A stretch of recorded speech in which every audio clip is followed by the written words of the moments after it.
की मुंडेर से उड़ेगी, उसको अगला जन्म मनुष्य का मिल जाएगा। फिर जो मनुष्य इस मंदिर में आएगा उसको कितना बड़ा लाभ मिलेगा। फिर जिसने मंदिर को बनवाने में अपनी पूरी तनख्वाह दे दिया, गिट्टी मिट्टी डाली, इन बहनों ने 1,000 की साड़ी और डलिया नहीं मिली, अपने आंचल में मिट्टी डालकर, इतनी कीमती और महंगी साड़ियों में आंचल में मिट्टी डालकर इस मंदिर के निर्माण में उनकी धोती साड़ी फट जाती थी, लेकिन कोई गम परवाह नहीं। उनको कितना बड़ा लाभ मिलेगा, कभी आपने इस पर चिंतन विचार नहीं किया। खैर देखो, हुजूर महाराज जी के लिए अभी तो हम आपसे ज़्यादा नहीं कुछ कहेंगे, कल आप उनको बड़े नज़दीक से देखोगे सुनोगे। प्रातःकाल के अमृत बेला में इसी मन से कल उनका आध्यात्मिक अमृतमयी पावन सत्संग संदेश होगा। इसके बाद देखो बहुत से नए लोग आ रहे हैं। ये नहीं कितनी बड़ी भीड़ में सब पुराने लोग तो कितने खसक गए। अब देखो इसमें कितने हजार लोग ऐसे आए हैं जिन्होंने कभी गुरु महाराज को देखा ही नहीं।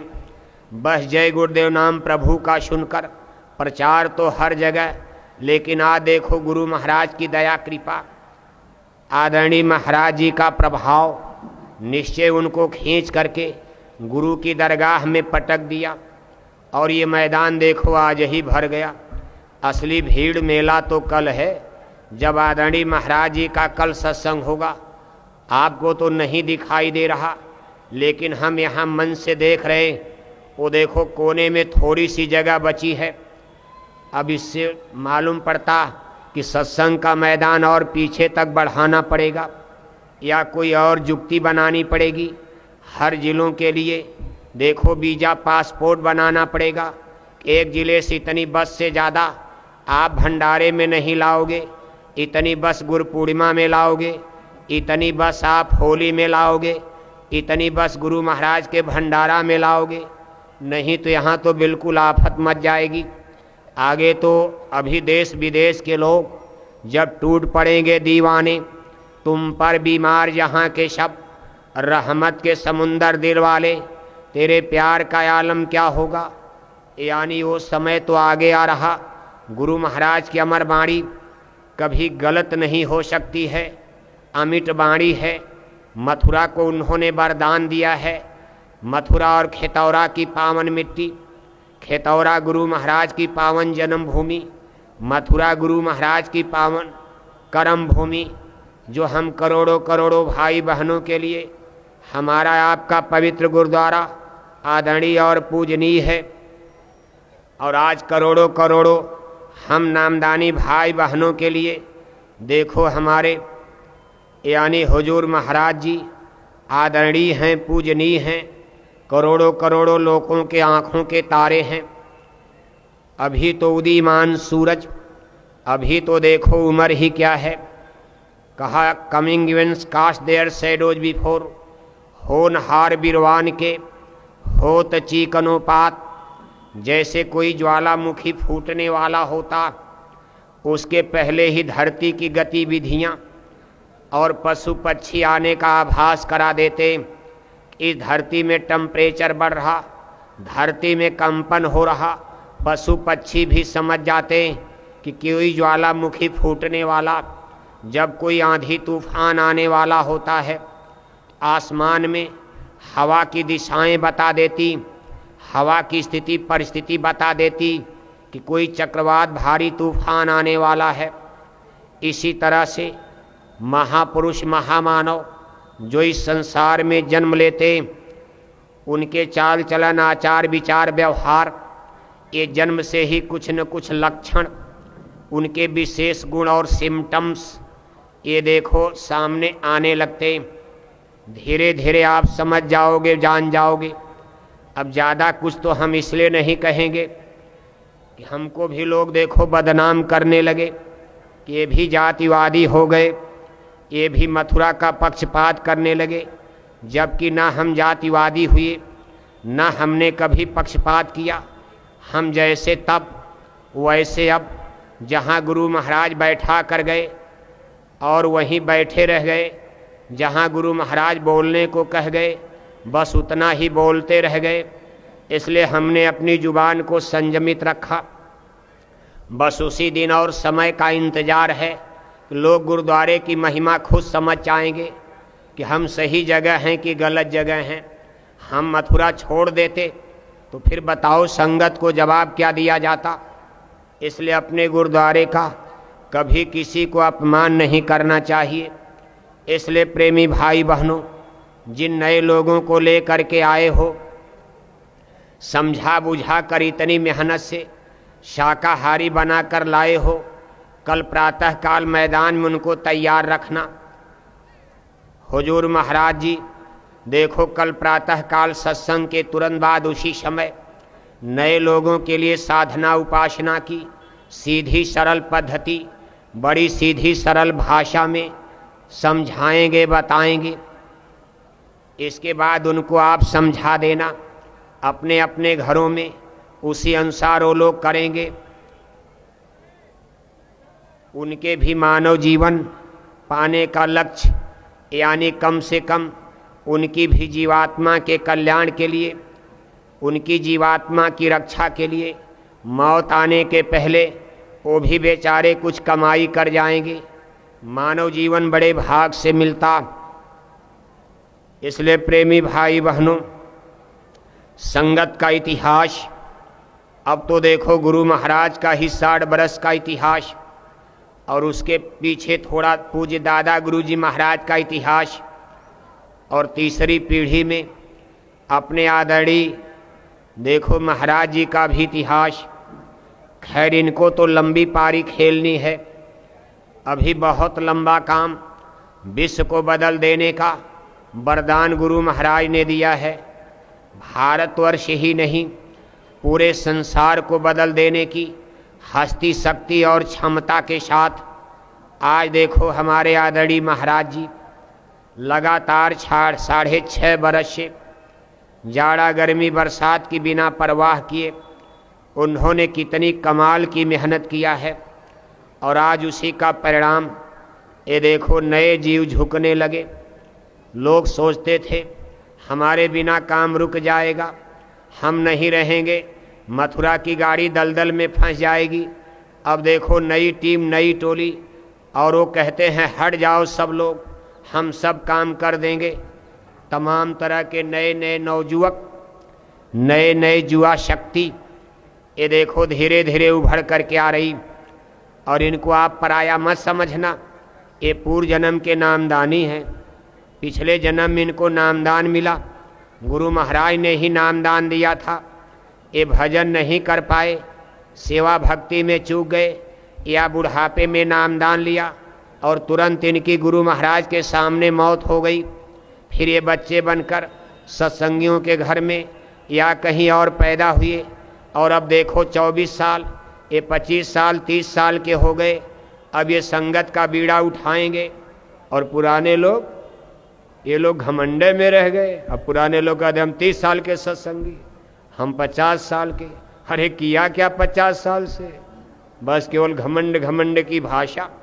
हम नहीं रहेंगे, मथुरा डूब जाएगा, हम नहीं पैसा देंगे, सेवा देंगे, गुरु महाराज की गायें भूखी मर जाएंगी। 6.5 बरस का समय गुजर गया, मथुरा में घूम करके देखो आश्रम में आपने एक नए पैसा अभी तक नहीं दिया, न कोई गाय मरी न बछड़ा मरा।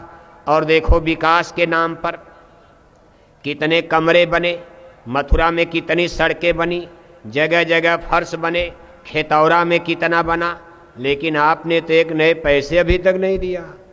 अब तो पहली बार आप आए हो, इसलिए अकल बुद्धि से सोचो। संत मत में गरूर गुमान घमंड मायने नहीं रखता। गुरु महाराज कहते थे बच्चा, मैं अपना काम सूखी लकड़ी से करा लूँगा, पेड़ की पत्ती से करा लूँगा। ऐ जमाने के लोगों, कोई अहंकार घमंड मत करना, मैं अपना काम भूतों से करा लूँगा। लेकिन संगत को कलंक लग जाएगा कि करोड़ों करोड़ों लोग क्या कर रहे थे और गुरु महाराज को भूतों से काम कराना पड़ा। फिर ये क्या भगत बनते हैं, ये क्या गुरु भक्ति करेंगे। तो हम आप देखो धोखा खा रहे। लेकिन आज आपकी भीड़ को देखकर दिल बिल्कुल गदगद हो रहा है। अंदर बाहर से प्रसन्नता हो रही है, और कहीं हम ज़्यादा ना बोल जाएं कि आपके दिल को दर्द हो जाए, लेकिन यह है कि ये नसीहतनामा है। अगर डॉक्टर इंजेक्शन थोड़ा दर्द तो करता ही है, दवा कुछ मीठी भी होती है, कुछ खट्टी और कड़वी भी होती है, और दवा जितनी कड़वी होती है उतनी ही जल्दी बीमारी को दूर करती। देखो सिख गुरु साहिबानों के इतिहास में एक बड़ा रोचक दृष्टांत आता। सिख गुरु साहिबानों की पंचम पातशाही गुरु अर्जुन देव जी महाराज के ज़माने में उनके दरबार में उनके दो शिष्य सत्ता और बलवंता रहा करते थे। ये लोग पोथी पाठ बड़ा अच्छा, उनकी राग रागनी बड़ी अच्छी चलती थी। जहाँ खड़े होकर गाते थे तो अपने आप भीड़ आकर खड़ी हो जाती थी। गुरु साहिब जहाँ जाते थे पहले उनसे गाना बजाना कराते थे, और जब जनता आ गई तो सत्संग सुनाते थे। अब उनके मन में एक बार भाव धीरे धीरे आ गया कि लगता है गुरु जी की गाड़ी हमारे द्वारा ही चल रही, अगर हम भीड़ न जुटावें तो गुरु जी का सत्संग, ये सीधा साधा सत्संग तो सुनने कोई आएगा ही नहीं। एक बार उन्होंने गुरु साहिब के सामने देखो अपना एक अपील किया कि भाई हमारे घर में बेटी की शादी है और हमको आप कुछ रकम दीजिए। गुरु साहिब ने कहा भाई मेरे पास थोड़ा सा पैसा है, चलो इतना ले लो, आगे फिर देखेंगे। अब वो लोग देखो ताव में आ गए। अरे पंजाब से लेकर लाहौर और पेशावर तक तब भारत पाकिस्तान एक था, और गुरुजी की संगत पश्चिम में पाकिस्तान की तरफ ज़्यादा थी।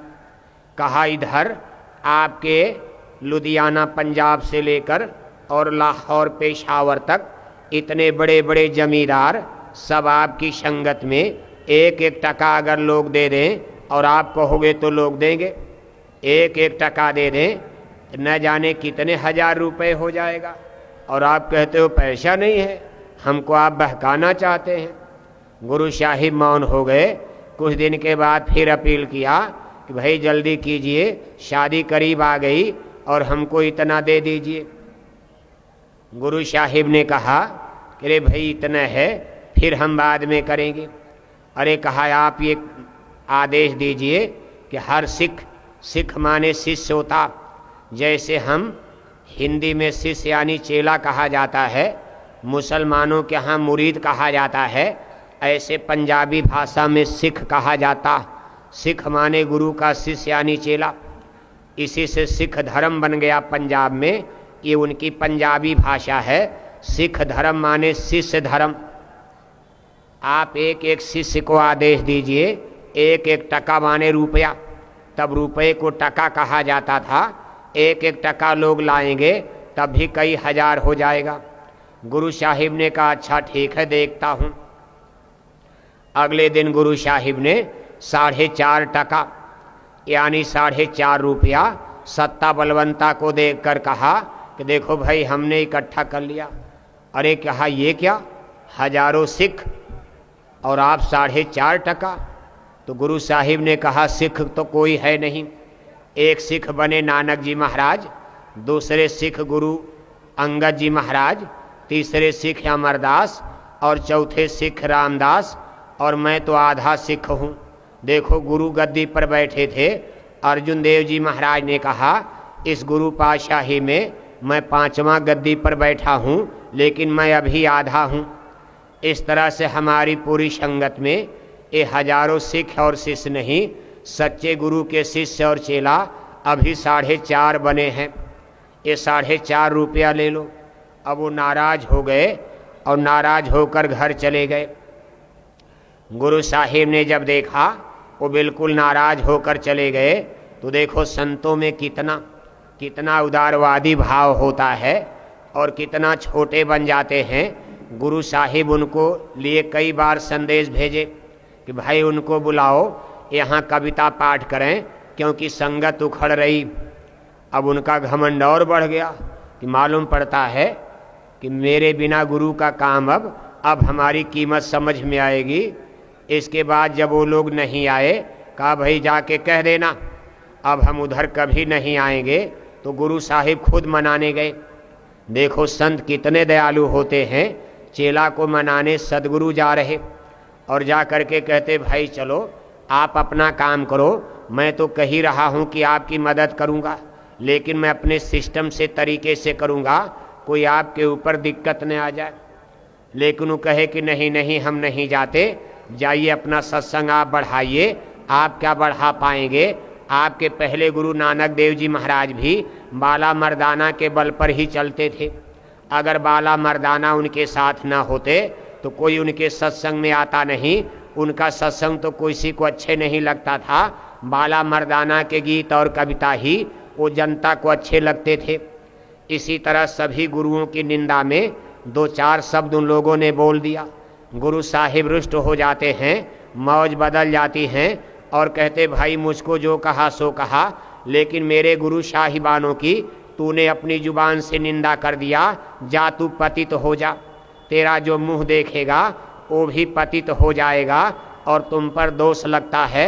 ये कह करके गुरु साहिब अमृतसर आ गए। थोड़े दिन के बाद बाला मर्दाना को भारी बीमारी लग जाती। जो रुपए पैसे शादी के लिए इकट्ठा सब उसी बीमारी में ख़त्म हो जाते हैं। शरीर पर जगह जगह फोले फफोले पड़ गए, पीप मवाद बन करके बहने लगा। लोग नज़दीक बैठना बंद कर दिए। उनकी गीत कविता सुनने को कौन कहे। उनके नज़दीक कोई गांव टोले मोहल्ले में आना बंद कर दिया। धीरे धीरे संगत को पता चल गई कि गुरु की तरफ से पतित करार दिए गए हैं, तो संगत ने भी धीरे धीरे साथ छोड़ दिया। जिसके दरवाजे जाते थे अब गुरु का दुत्कारा हुआ, कौन शरण देगा कि हम भी दोषी हो जाएंगे। इस तरह से उनका जीवन दूभर हो गया, बिल्कुल आत्महत्या करने की स्थिति आ गई। और अंत में विचार करके एक बड़ी ही परोपकारी जिनका गुरु साहिब से बड़ा नेह प्रेम था, उनका नाम था लद्धा सरदार। ये अपने गांव के मुखिया थे और गुरु अर्जुन देव जी महाराज के खासम खास गुरु साहिब की उन पर बड़ी मेहर दया थी। ये लोग उनके दरवाजे पर पहुंचते हैं, लद्धा लद्धा आवाज़ दिया। लद्धा ने देखा अरे ये तो सत्ता बलवंता आ गए। उन्होंने भी दरवाज़ा बंद कर लिया। अरे कहा भाई तुम्हारे लिए अब कहाँ शरण मिलेगी, तूने जब गुरु को ही ठुकरा दिया। अरे नहीं भाई लद्धा, आप बड़े परोपकारी दयालु हो। लद्धा मेरे गुनाहों को माफ़ करा दो और गुरु साहिब से मेरे हक में आप जा कर के सिफारिश प्रार्थना कर दो। उधर गुरु अर्जुन देव जी ने ऐलान कर दिया कि जो सत्ता बलवंता की सिफारिश लेकर मेरे पास आएगा उसके मुंह में कालिक पोत कर और गधे पर बैठाकर और पीछे लड़कों को लगा करके पूरे नगर में अमृतसर में उसको घुमाया जाएगा। लेकिन देखो लद्धा को दया आ गई अपने गुरु भाई की हालत को देखकर। अब देखो उनके अंदर दया आ गई। कहा अब जो भी होगा, लेकिन एक बार मैं गुरु साहिब के सामने इनकी विनती प्रार्थना जरूर करूँगा। इसके लिए उन्होंने स्वयं गधा लिया, सजा पहले ही भोग लिया, गधे पर बैठ गए, अपने मुंह को काला कर लिया और अपने गांव के लड़कों को पीछे पीछे हल्ला मचाते हुए और गांव गांव घूमते हुए, और सब लोग कहे भाई लद्धा सरदार को क्या हो गया। उनको इलाके में लोग जानते थे।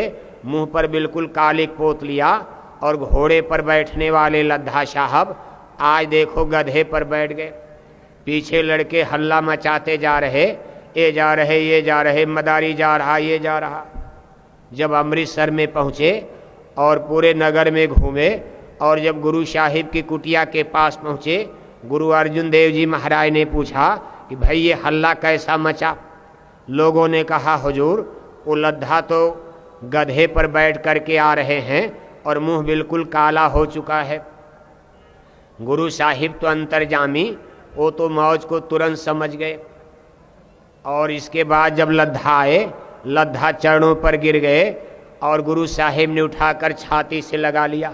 कहा लद्धा तूने कोई गलत काम नहीं किया है, ये भी मेरे नामदानी सत्संगी हैं। चलो तूने एक परोपकार का काम किया। संत तो किसी को श्राप नहीं देते, न किसी जीव से नाराज होते हैं। कोई अपने कर्मों से ही गड्ढे में चला जाए, महापुरुष तो बचाना ही चाहते।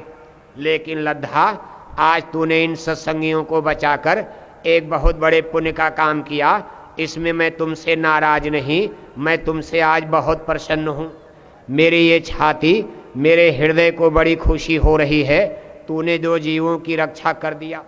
लेकिन इतना जरूर है, इन लोगों को दरबार में बुला कर ले आओ और इनसे कहो कि जिस जुबान से इन्होंने मेरे गुरु साहिबानों की निंदा किया है, उसी जुबान से ये कई दिन तक गुरु साहिब का, मेरे गुरु साहिबानों के यानी शान में, उनकी महिमा मर्यादा में ये पाठ करेंगे, उनकी महिमा और गुण गाएंगे। देखो दोनों को बुलाया गया। अब दोनों कवि तो थे ही नहीं, दोनों तो कवि ही थे, गीत गाना तो जानते ही थे। अब आराम से आकर के गुरु नानक देव जी महाराज के लिए, गुरु अंगद देव जी महाराज के लिए सबकी शान में उन्होंने कविता और गीत गाए। ये आज भी गुरु ग्रंथ साहब में लिखा हुआ है, ये कोई कपोल कल्पना नहीं। सिखों के गुरु ग्रंथ साहब में सत्ता और बलवंता ने जब गुरुओं की शान में गीत गाए, इसको नोट करके और गुरु ग्रंथ साहब में लिखा गया है। और तब उनकी बीमारी दूर हो गई और फिर सत्संग में आना जाना प्रारंभ हो गया। कहने का हमारा मतलब यह है कि सेवा करो अच्छी बात है, लेकिन अहंकार से बचा करो। करा कराया सब गया, जब आया अहंकार, सेवा मिली है सेवा करो। सेवा में स्वामी को भूल जाना ये मन का बहुत बड़ा धोखा होता। सेवा में पिता और पुत्र का भाव होना चाहिए, सेवक और स्वामी का यानी नौकर चाकर का भाव नहीं। गुरु महाराज परम पूज्य स्वामी जी महाराज सारी रूहों के सरताज हैं, हमारे माता पिता स्वामी सखा हैं, कोई हम उनकी मजदूरी नहीं कर रहे, आप कोई गुलाम नौकर नहीं हो। इसी भाव में सेवा करनी चाहिए। देखो पिता पुत्र और नौकर में कितना अंतर होता। घर में एक नौकर रखा जाता है, 4 बजे से उठकर कितनी मेहनत करता है, सेठ जी की सेवा करता है, मालिक के लिए भोजन पानी काफ़ी चाय का इंतजाम, और रात में 11 बजे सोने जाता है। और घर का मालिक उसको डांटता भी है, कभी कभी डंडे भी बरसते। इतनी मेहनत के बाद उसको महीने में निश्चित तनख्वाह दी जाती 10,000 5,000। वहीं एक पुत्र होता है, 8 बजे तक सो रहा है और माँ बाप से झगड़ा भी करता है, लेकिन उसके लिए बढ़िया बढ़िया कपड़े, बढ़िया बढ़िया भोजन, बढ़िया बढ़िया मिठाई, जबकि बाप से झगड़ा भी करता। और नौकर बेचारा हाथ जोड़े खड़ा है, मालिक की मालिश भी करता है, भोजन पानी कपड़ा भी खींच रहा, नहला रहा धुला रहा, लेकिन नौकर के लिए कोई एक तनख्वाह ही तो मिलती है। और जब बाप मर जाते हैं तो बेटे को ही सारी संपत्ति मिल जाती। नौकर के हाथ में तो केवल तनख्वाह और सब प्रॉपर्टी बेटे की हुई, लेकिन ये गलत नहीं है। आज देखो बाप पर मुसीबत आ गई, गांव में किसी ने बाप को गाली दिया, वही बेटा लाठी लेकर खड़ा होता है कि तूने मेरे बाप को गाली कैसे दे दिया। नौकर जान देने तो जाएगा नहीं, वो तो तनख्वाहिया आदमी है, 10,000 तनख्वाह के लिए जान देने जाएगा। वो तो कहेगा सेठ जी मरे चाहे जिए। वो तो अलमारी की तिजोरी खोजेगा कि अगर कहीं सेठ जी मर जाते, इनकी अलमारी का माल लेकर हम चंपत हो जाते, 9 2 11 हो जाते। लेकिन आज बूढ़ा बाप चारपाई पर पड़ा है, वही बेटा बुढ़ापे की लाठी बनेगा, टट्टी उठाएगा, पेशाब उठाएगा, दवा देगा, पानी का इंतजाम करेगा, कंधे पर बाप की लाश को ला देगा और ले जाकर नदी के किनारे जलाएगा। तो बेटे का ही सब कुछ होता। ये भाव आपका होना चाहिए। सेवा भले कम करो, लेकिन पिता पुत्र का रिश्ता बनाने की कोशिश करो। कपट को निकाल दो, गरुड़ गुमान अहंकार छोड़ दो। ये नहीं कि दिन रात सेवा कर रहे, दिन रात सेवा कर रहे, लेकिन नौकर बनकर। और कोई ऐन मौका आया तो मथुरा छोड़ करके ही भाग गए। और गाना तो सब गाते थे, चाहे अग्नि में मुझे जलना पड़े, चाहे कांटों पर मुझे चलना पड़े, चाहे छोड़ के देश निकलना पड़े। और जब अब गाते गाते आंखों से झर झर झर झर आंसू। पूछा गया ये क्यों रोती? अरे कहा बिल्कुल मीराबाई हो गई है, बिल्कुल भल्ला साहब हो गए, बेचारी बहुत रोती है सत्संग में, जब देखो आंसू गिरता। कब? जब गुरु महाराज का समय था। और इसके बाद जब मथुरा पर मुसीबत आई, आग में जलने वाली बात आई, अरे बाबा हम मथुरा नहीं जाएंगे, वहाँ तो गोली चलने वाली है। हमने सुना 2-4 बम फूट गया, अभी अखबार में आज 100 लोग मर गए, अरे वहाँ तो हम मरने नहीं जाएंगे। अरे भस्म कर दो मथुरा को, यहीं अपने ज़िले में यहीं लड्डू पूड़ी खा के भंडारा मना लिया जाएगा, यहीं हलवा पूड़ी खा के गुरु पूर्णिमा मना ली जाएगी, जो दान दक्षिणा होगा यहीं दे दिया जाएगा। अरे भस्म कर दो मथुरा को, हम जान देने मथुरा नहीं जाएंगे। अब ये गाना गाने लायक हो, अब ये गाना मत गाया करो, अब मत गाना, अब ये गाना कोई मत गाना। ये चेहरा मोहरा आपका गाने लायक अब नहीं है। चाहे अग्नि में मुझे जलना पड़े, चाहे कांटों पर मुझे चलना पड़े। अब ये गाना अगर गाओगे हो सकता अगली परीक्षा और कठिन आ जाएगी। अभी ऐसा नहीं परीक्षा खत्म हो गई, अभी तो मंथली टेस्ट। गुरु महाराज वैसे कोई परीक्षा नहीं लिए, संतों की परीक्षा में, गुरु की परीक्षा में कोई टिक पाएगा? थोड़ा सा डोरी हिला दिए तो 6 साल के बाद आए हो, और थोड़ी अगर कहीं टाइट जोड़ी हिल जाए तो फिर तो यहाँ कोई मथुरा नाम लेने आएगा, कहोगे बाबा हम जान देने नहीं जाएंगे। फिर ये गाना भक्ति का गीत क्यों गाते हो? चाहे अग्नि में मुझे जलना पड़े, कहोगे हम मीरा बनेंगे, भल्ला बनेंगे, ये बनेगा, और सब नकली काम, सब बिल्कुल फर्जी दिखाने का गीत गाना आपका वृथा हो गया। और जब तक दिखाने का गीत गाना गाओगे तब तक अंदर में घंटा संग कभी मिलने वाला नहीं। घंटा संग माने कोई ये घंटा नहीं, घंटा माने चेतन शक्ति है। वो आपके अंदर को घंटा अपने आप देखता कि मेरे बैठने लायक ये जगह है कि नहीं है। जिस दिन परख में आ जाएगा तो घंटा संग यहाँ बैठ जाएगी, शब्द अपने आप बैठ जाएगा। शब्द चेतन शक्ति है, शब्द कोई जड़ शक्ति नहीं है। जागो शब्द गुरु मेरे घट में, शब्द ही गुरु हैं, गुरु ही शब्द हैं, शब्द ही परमेश्वर हैं, परमेश्वर ही शब्द हैं। ये देखो हर जगह लिखा ये शब्द की अपार शक्ति सत्ता। बाबू साहब अब कथा खत्म हो जाए, अब कथा खत्म नहीं, दक्षिणा भी तो लेना है। अब आप तो सुनते सुनते अभी तो जेब थोड़ी गर्म है, नहीं तो सब जाके उधर कचौड़ी पकौड़ी में ख़त्म कर दोगे। हम लोग चिल्लाते मर जाएंगे, गाय की सेवा कैसे होगी? तो कुछ दक्षिणा का बजट अलग से। ठीक है, ये देखो दुकानदार बेचारे जाड़े में बैठे हैं अपने बाल बच्चों की रोजी रोटी के लिए, तो आप नहीं खरीदोगे तो कौन खरीदेगा? कम से कम आपकी सेवा में लगे हैं तो आप वहाँ भी अचौड़ी कचौड़ी जलेबी पकौड़ी खाओ। रात में भोजन मत करना, यहीं से कोई नाश्ता पानी, दूध हो, काफ़ी हो, मिठाई हो, जलेबी हो, समोसा खा लो। और सुबह में दोपहर तक गन्ने का रस पिया करो। उस समय कोई काफ़ी और दूध गर्म और शीत का मिश्रण नहीं होना चाहिए, नहीं तो बीमारी और बढ़ जाएगी। दोपहर तक गन्ने का रस, दोपहर में भोजन। इसके बाद जब 3 बजे के बाद अब सत्संग से छूट रहे हो, अचौड़ी कचौड़ी पकौड़ी खाओ, लेकिन गुरु महाराज की दक्षिणा अलग से निकाल देना। ये नहीं कि गुरु महाराज का हिस्सा भी अचौड़ी कचौड़ी पकौड़ी में ख़त्म, फिर बीमारी लेकर घर जाओगे। सेवा नहीं दोगे तो बीमारी में लाभ क्या मिलेगा? क्या दया दुआ बरकत पाओगे? जो लोग सेवा लेकर आए हो टिन सेट की, वहाँ महाराज जी की कुटिया में वो सब रजिस्टर इंतजाम किया गया है। सेवा लेकर कोई वापस मत जाना। ये छोटी बड़ी जो भी सेवा सीधे कुटिया में जाकर आदरणीय महाराज जी के हाथ में देकर अपना अपना नाम लिस्ट में दर्ज करवा देना।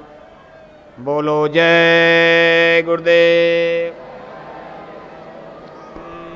देखो ये थोड़ा गंदगी प्रदूषण, इससे आप बचा करो। भीड़ में गंदगी प्रदूषण ज़्यादा होता है, अनेक प्रकार की बीमारियों की संभावना रहती।